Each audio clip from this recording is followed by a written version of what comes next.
Assalamualaikum warahmatullahi wabarakatuh. Pertama-tama marilah kita panjatkan puji syukur kehadirat Allah Subhanahu wa taala karena telah memberikan rahmat sehingga kita diberi kesempatan untuk mempresentasikan materi kami.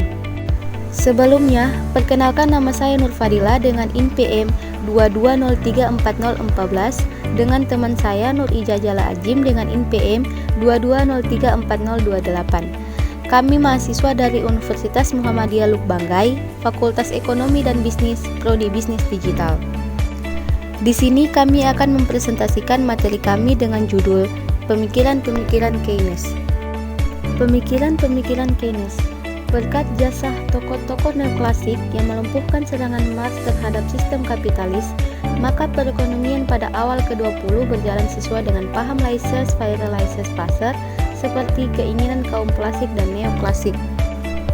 Didasarkan atas pendapat J.B. Say yang mengatakan bahwa penawaran akan selalu berhasil menciptakan permintaannya sendiri atau supply creates its own demand.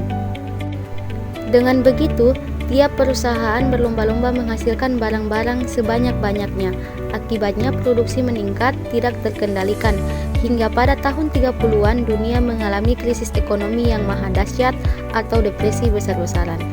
Perekonomian ambruk, pengangguran terbuka merajalela, dan inflasi membumbung tinggi tidak terkendali. Baiklah, saya akan melanjutkan materi dari teman saya. Dalam menghadapi persoalan ekonomi yang maha dahsyat tersebut, teori-teori ekonomi yang dikembangkan oleh pakar-pakar klasik maupun neoklasik seperti lumpuh tak berdaya dalam situasi tidak menentu, inilah lahir seseorang tokoh yang kemudian menjadi sangat berpengaruh, yaitu J.M. Keynes, John Maynard Keynes, 1883 sampai 1946, mula-mula memperoleh pendidikan di Eton. Sesudah menamatkan kuliahnya, Keynes pernah menjadi editor sebuah jurnal ilmiah yang cukup ternama, Economy Journal.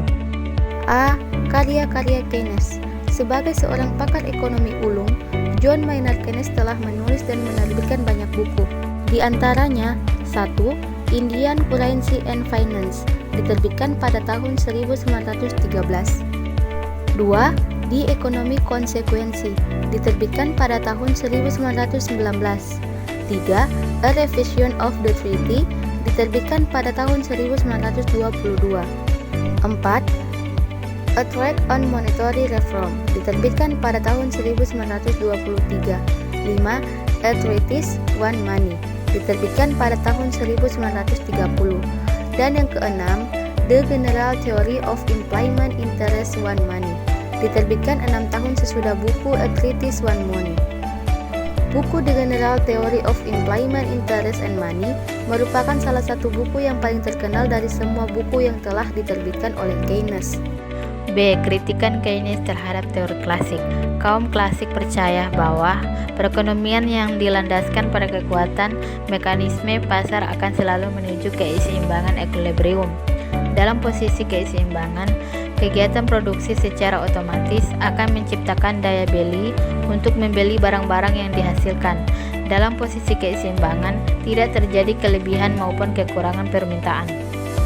Ketidakseimbangan atau disequilibrium, seperti pasokan lebih besar dari permintaan, kekurangan konsumsi, nanti akan ada sesuatu tangan tak kentara atau invisible hands yang akan membawa perekonomian kembali pada posisi keseimbangan.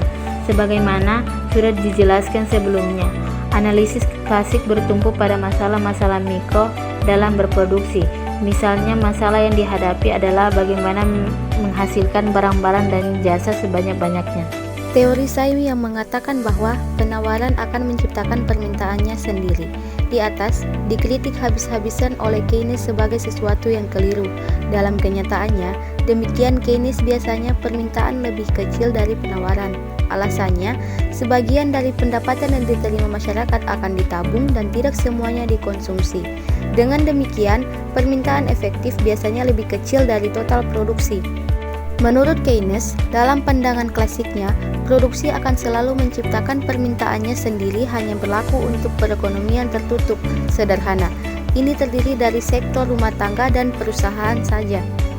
Kritik Keynes yang lain terhadap sistem klasik yang juga sangat perlu diperhatikan ialah pendapatannya yang mengatakan bahwa tidak ada mekanisme penyesuaian atau adjustment.